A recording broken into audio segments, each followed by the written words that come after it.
ఆదికాండము 1వ అధ్యాయము. ఆదియందు దేవుడు భూమి ఆకాశములను సృజించెను. భూమి నిరాకారముగాను శూన్యముగాను ఉండెను. చీకటి అగాధ జలములపైన కమ్మియుండెను. దేవుని ఆత్మ జలములపైన అల్లాడుచుండెను. దేవుడు వెలుగు కమ్మని పలుకగా వెలుగు కలిగెను. వెలుగు మంచిదైనట్టు దేవుడు చూచెను. దేవుడు వెలుగును చీకటిని వేరుపరచెను. దేవుడు వెలుగునకు పగలనియు చీకటికి రాత్రి అనియు పేరు పెట్టెను.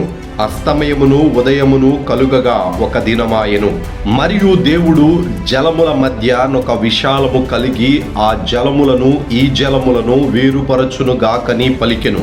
దేవుడు ఆ విశాలము చేసి విశాలము క్రింద జలములను విశాలము మీది జలములను వేరుపరచగా ఆ ప్రకారమాయెను. దేవుడు ఆ విశాలమునకు ఆకాశమని పేరు పెట్టెను. అస్తమయమును ఉదయమును కలుగగా 2వ దినమాయెను.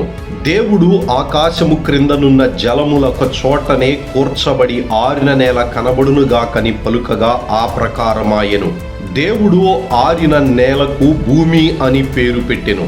జలరాశికి ఆయన సముద్రములని పేరు పెట్టెను. అది మంచిదని దేవుడు చూచెను. దేవుడు గడ్డిని విత్తనములిచ్చు చెట్లను భూమి మీద తమ తమ జాతి ప్రకారము తమలో విత్తనములు గల ఫలమిచ్చు ఫలవృక్షములను భూమి మొలిపించునుగాకని పలుకగా ఆ ప్రకారమాయెను. భూమి గడ్డిని తమ తమ జాతి ప్రకారము విత్తనములిచ్చు చెట్లను తమ తమ జాతి ప్రకారము తమలో విత్తనములు గల ఫల వృక్షములను మొలిపించగా అది మంచిదని దేవుడు చూసెను. అస్తమయమును ఉదయమును కలుగగా 3వ దినమాయెను. దేవుడు పగటిని రాత్రిని వేరుపరచునట్లు ఆకాశ విశాలమందు జ్యోతులు కలుగునుగాకనియు అవి సూచనలను కాలములను దిన సంవత్సరములను సూచించుటకై యుండునుగాకనియు భూమి మీద వెలుగిచ్చుటకు అవి ఆకాశ విశాలమందు జ్యోతుల యుండుగాకనియు పలికెను. ఆ ప్రకారమాయెను.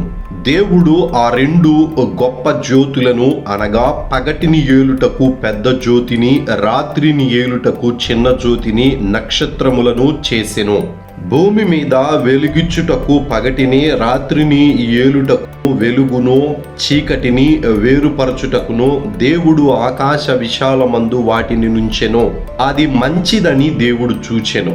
అస్తమయమును ఉదయమును కలుగగా 4వ దినమాయెను. దేవుడు జీవము కలిగి చెలించు వాటిని జలములు సమృద్ధిగా పుట్టించునుగాకనియు పక్షులు భూమిపైని ఆకాశ విశాలములో ఎగురునుగాకనియు పలికెను. దేవుడు జలములలో వాటి వాటి జాతి ప్రకారము జలములు సమృద్ధిగా పుట్టించిన మహామత్స్యములను జీవము కలిగి చెలించు వాటినన్నిటినీ దాని దాని జాతి ప్రకారము రెక్కల గల ప్రతి పక్షిని సృజించెను. అది మంచిదని దేవుడు చూచెను. దేవుడు మీరు ఫలించి అభివృద్ధి పొంది సముద్ర జలములలో నిండి యుండుడనియు పక్షులు భూమి మీద విస్తరించునుగాకనియు వాటిని ఆశీర్వదించెను. అస్తమయమును ఉదయమును కలుగగా 5వ దినమాయెను.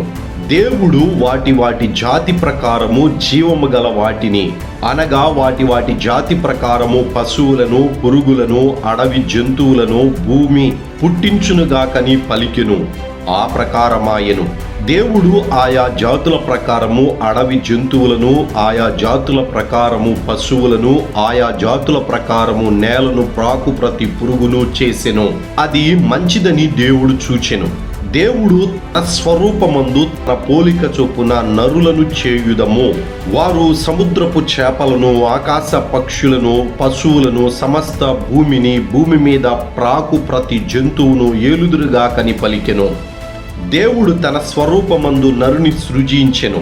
దేవుని స్వరూపమందు వానిని సృజించెను. స్త్రీగాను పురుషునిగాను వానిని సృజించెను.